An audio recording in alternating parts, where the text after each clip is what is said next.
Bienvenue, devant moi se trouve un Infinix Note Edge et aujourd'hui je vais vous montrer comment réinitialiser complètement cet appareil via les paramètres.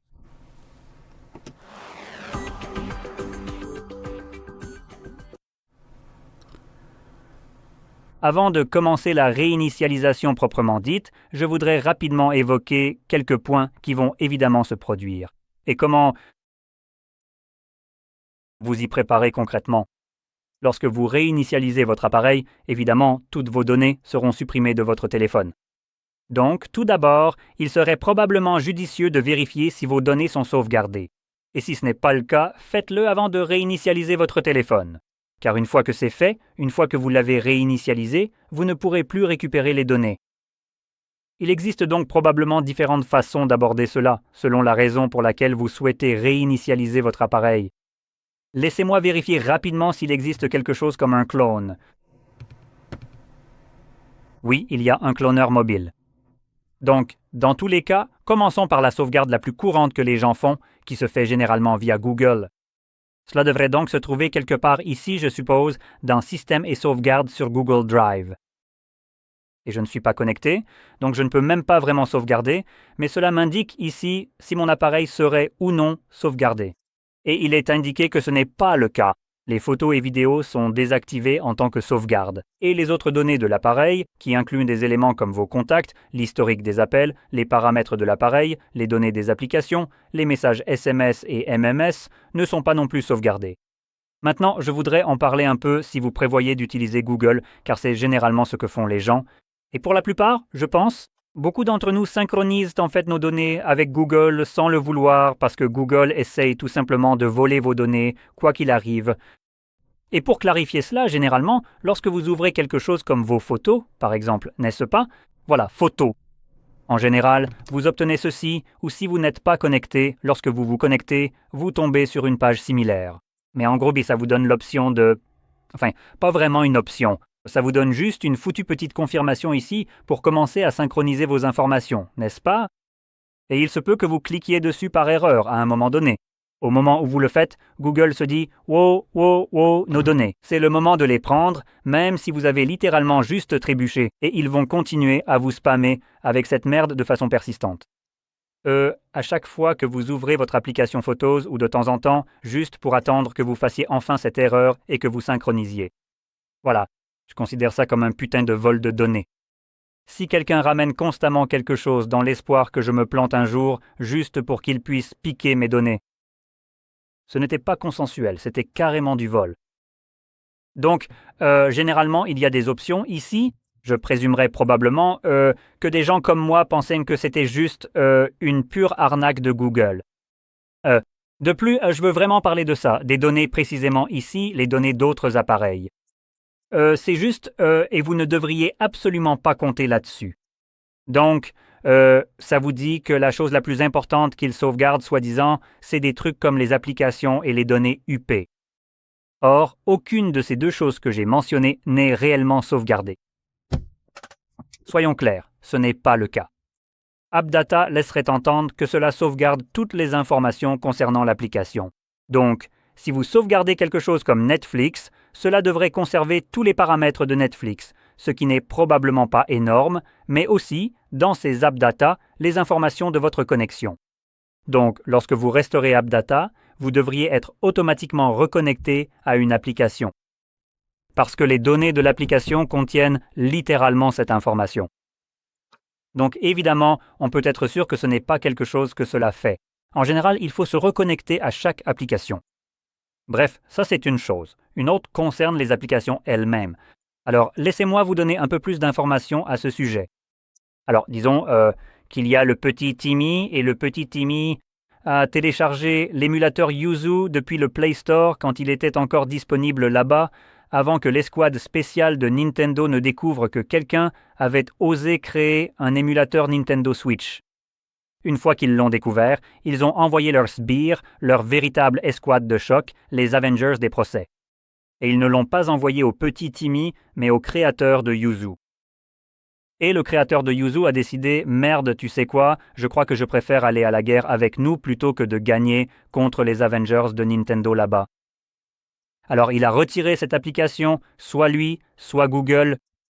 Soyons honnêtes, les Avengers de Nintendo, ils vont juste répandre ces documents juridiques comme si c'était un foutu cancer partout où ils le peuvent. Donc soit Google la retire parce qu'elle enfreint quelque chose d'une manière ou d'une autre, soit c'est le créateur qui préfère ne pas être poursuivi pour des millions et des millions de dollars de dommages. Et peu importe lequel des deux, le petit Timmy avait téléchargé l'application, celle de Yuzu, quand elle était encore sur le Play Store. Et il l'a gardée depuis. Maintenant, le petit Timmy veut réinitialiser son téléphone et en faire une sauvegarde pour ne pas la perdre, parce qu'il a découvert que Yuzu n'est plus sur le Play Store. Voilà, il ne sait pas pourquoi, mais bon, ça ne devrait pas vraiment avoir d'importance. Tant que c'est sur son téléphone, c'est tout ce qui compte. Et il crée une sauvegarde qui indique clairement qu'elle sauvegarde les données OP et UP. Maintenant, ce sont des données UP, c'est du côté OP. Donc, ça devrait bien les sauvegarder. C'est maintenant sur son téléphone. Le petit Timmy fait donc la sauvegarde et on lui dit « Youpi, ça a réussi, tout est sauvegardé. »« Tout est bon, parfait, on y va !» Alors, il réinitialise son téléphone. Je veux dire, Google lui a dit que tout allait bien, non? Et il réinitialise son téléphone puis essaie de restaurer certaines de ses applications, y compris celles qui lui tenaient particulièrement à cœur. L'émulateur Yuzu, eh bien, pas de chance, car l'émulateur Yuzu n'a pas été restauré. Maintenant, le petit Timmy pourrait commencer à paniquer parce qu'il était clairement indiqué que ça avait été sauvegardé. Mais il ne l'a pas restauré pour une raison quelconque. Et la raison pour laquelle il ne l'a pas fait, c'est que, l'application n'est plus sur le Play Store. Donc cette foutue sauvegarde ne sauvegarde en fait rien, contrairement à ce que son nom indique, ce qui est un mensonge. Ce qu'elle fait, c'est simplement se laisser une petite note de bas de page. Tu sais quoi? Ce téléphone avait autrefois l'émulateur Yuzu, donc si tu peux, et c'est un gros astérisque, si tu peux, télécharge-le depuis le Play Store, puisque c'est de là qu'il venait. Et ensuite, la sauvegarde, ou plutôt le processus de restauration, se passe comme ça. Cool, Play Store, Yuzu, il n'y a rien de ce genre ici. Cette application n'existe pas. Ça devait être un bug, ça devait être mon imagination. Et dans ce cas, ça ne fait tout simplement rien. Donc, en réalité, ça ne sauvegarde pas les applications dans ce cas, alors que c'est clairement indiqué que ça le fait dans les deux cas. Donc, dans tous les cas, c'est pour ça qu'il ne faut pas vraiment compter dessus. Et en plus, si l'application vient de l'extérieur du Play Store, Google considère juste ça comme un autre cirque. Ce ne sont pas nos singes. Et maintenant, il semble aussi que, de manière proactive, ils essaient de dire « ce n'est pas notre cirque, ce ne sont pas nos singes, mais on ne va certainement pas permettre à de nouveaux cirques d'exister. Donc, il est temps de tout réduire en cendres. » C'est la façon de Google d'essayer de vous empêcher d'installer des applications tierces ou en gros n'importe quelle application provenant de l'extérieur du Play Store. S'ils n'ont pas le contrôle dessus, ils ne peuvent pas en tirer d'argent. Vous ne devriez certainement pas pouvoir l'installer. C'est essentiellement ce que Google essaie d'accomplir en ce moment. Sous le prétexte de « c'est pour vous, pour votre sécurité ». Pensez aux enfants. Nous vous aidons. Vous ne l'avez jamais demandé, en fait, vous pourriez même être complètement contre, mais nous l'avons fait pour vous. Donc, oui, ignorez complètement ce genre de choses, pour être honnête, et utilisez maintenant le cloneur mobile UH. Ce sera une application que vous pourrez utiliser si vous avez un nouveau téléphone, ou même si vous avez un ancien téléphone. Vous pouvez aussi l'utiliser partiellement. Donc, si vous avez un ancien téléphone et que vous passez à un nouveau, peu importe lequel, vous pouvez utiliser soit celle-ci, soit une autre application que je vais expliquer rapidement. Mais c'est celle-ci que vous voudrez utiliser en général, une application de clonage, car elles sont vraiment fantastiques. Je n'ai que des choses positives à dire à leur sujet, généralement, car elles vous permettent de transférer toutes vos données, peu importe leur provenance ou leur quantité. Comme je ne l'ai pas mentionné, Google vous limite à 15 gigaoctets de photos et de vidéos. C'est généralement le niveau gratuit de votre compte. Si vous avez plus que cela en photos et vidéos, celles-ci seront laissées de côté. Donc, en tant que sauvegarde, c'est aussi un peu nul à ce niveau-là. Ce type de processus, celui du clonage, ne se soucie pas du nombre de gigaoctets de données que vous possédez. Il va tout transférer tant que votre autre téléphone dispose de suffisamment d'espace. Pour vous donner un exemple rapide, si vous prévoyez de créer une sauvegarde et que vous avez un ancien appareil, si cet ancien appareil est aussi un Infinix, vous disposez du cloneur mobile. Ce que vous devez faire, c'est essentiellement télécharger et utiliser l'application du téléphone vers lequel vous transférez les données, que ce soit pour une sauvegarde ou une restauration. Évidemment, si vous les transférez vers ce téléphone, n'est-ce pas? Et ensuite, si vous voulez les transférer à nouveau ici, vous utiliseriez l'application de ce téléphone. Mais lorsque je transfère vers celui-ci, j'utiliserai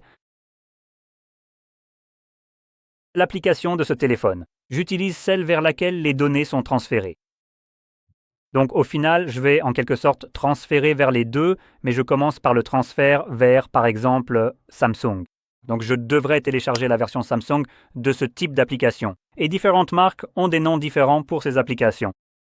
Toutes les marques n'ont pas leur propre application de ce genre. Infinix en a une, OnePlus, Vivo, Oppo et Realme ont tous les quatre la même, appelée Clone Phone.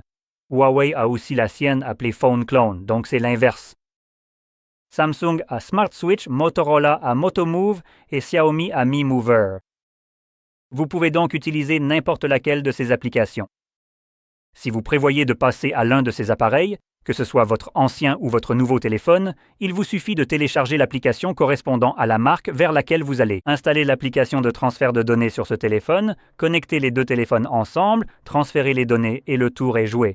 Si vous migrez vers ce nouvel appareil, c'est tout. Vous avez pratiquement terminé. Vos données sont maintenant sauvegardées sur ce nouvel appareil et vous n'avez plus à vous en soucier. Si vous avez un ancien appareil que vous utilisez simplement comme support pour stocker vos données, disons ceci, le Samsung est à l'ancien, n'est-ce pas? Je peux transférer les données ici en utilisant Smart Switch sur ce téléphone, mais ensuite je devrais télécharger le Mobile Cloner sur ce téléphone pour le transférer à nouveau vers l'Infinix. Mais croyez-moi, cela demande effectivement quelques étapes et le téléchargement d'applications, mais ça en vaut vraiment la peine. C'est bien mieux que ce que Google vous permettra jamais d'avoir avec leur sauvegarde plutôt médiocre, donc le téléchargement initial des applications. C'est vraiment pénible.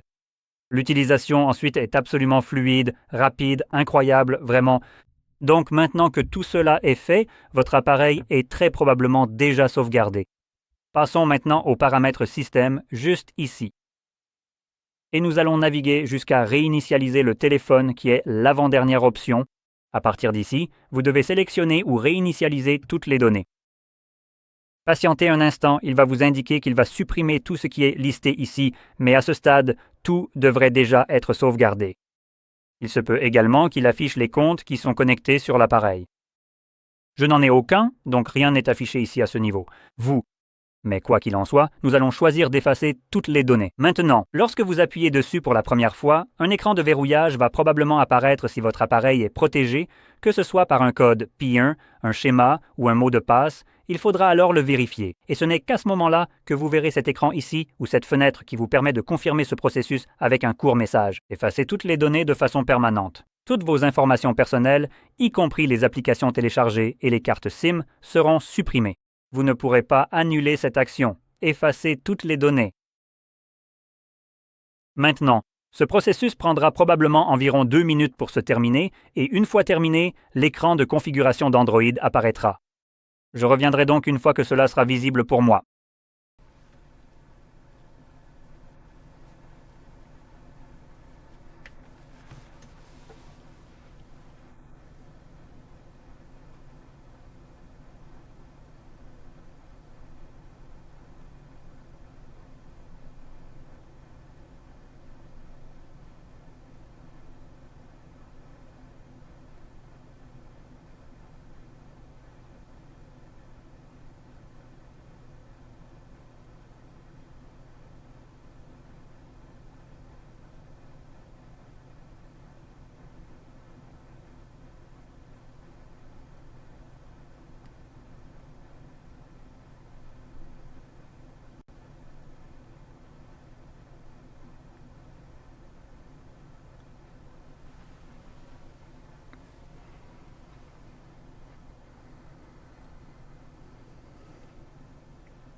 Et comme vous pouvez le voir, le processus est maintenant terminé et vous pouvez configurer votre appareil comme vous le souhaitez. Donc, si vous avez trouvé cela très utile, n'oubliez pas de liker, de vous abonner et merci d'avoir regardé.